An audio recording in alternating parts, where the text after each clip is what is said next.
जय श्री कृष्ण। बर्तमान गिरिराज जी दर्शन करने आसिलु। ये गोवर्धन पीठ आपण मन देखुं गिरिराज जी का महाराज का दर्शन।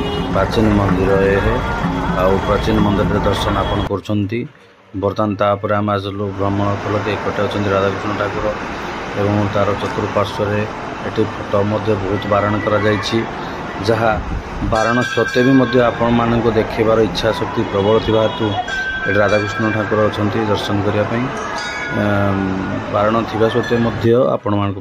जय श्री कृष्ण। गोवर्धन पीठ आपण मान सीधा प्रसारण गोवर्धन पीठ बर्तमान अच्छी आपड़ देखुए गोवर्धन पीठ भगवान श्रीकृष्ण जो गिरी गोवर्धन को जो उठे हाथ में आम आज से जगह पहुँचीचु से पर्वतटा आपन को देखु 21 किलोमीटर परिधि भितर पर्वत अच्छी 21 किलोमीटर परिधि भितर पर्वत अच्छी पर्वत देखु कि 21 किलोमीटर या परिक्रमा प्रकल्प ना बर्तमान 21 किलोमीटर ये करा पड़ुची। आम गिरी बाहर आपन को पर्वतर छटिया दर्शन करदेलु।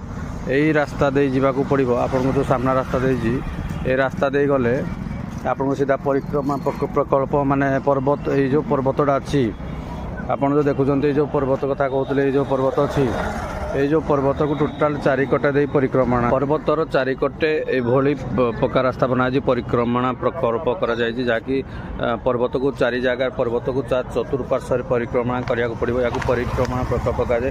प्राय 21 किलोमीटर परिधि भितर ये जो आमर गिरी गोवर्धन पर्वत अच्छी यही पर्वत को उठे गोवर्धनवासी को 7 दिन भगवान श्रीकृष्ण कानियांगुड़ पर्वत को टेकी 7 दिन ये भर आश्रय देते जहाँकि जो वर्षा प्रबल होता से समय बर्तमान आम आपण को यू बर्तमान बाहर आम जाऊँ गिरी गोवर्धन पीठ आपन को दर्शन करेलु जहाँकि जो पर्वत को आई पर्वत पर आम बर्तमान बाहरी जीवु मथुरा परिक्रमण प्रकल्प जीवार नाला किंतु आम गिरी गोवर्धन जो अच्छी पर्वत चतुर्पार्श्व आम गलु एक ऑटो रिक्शा करी 100 टंका शेयर भड़ा गलु जन प्रति 100 टंका। आपन देखु के भाव आम परिक्रमण प्रकल्प जाऊँ। बर्तमान आसिल श्री मंदिर पुछरी कालाठा बा हनुमान जी का मंदिर बाटरे पड़ला से आम हनुमान जी को दर्शन कलु कि फोटो उठेबार सुबंदोबस्त नाला तेणु आम उठे पार्लु ना पाखे राधाकृष्ण दर्शन करूँ और एक जुगल मूर्तिर फोटो उत्तोलन करूँ। आम से दर्शन कलु आप भी दर्शन करूँ। राधे राधे।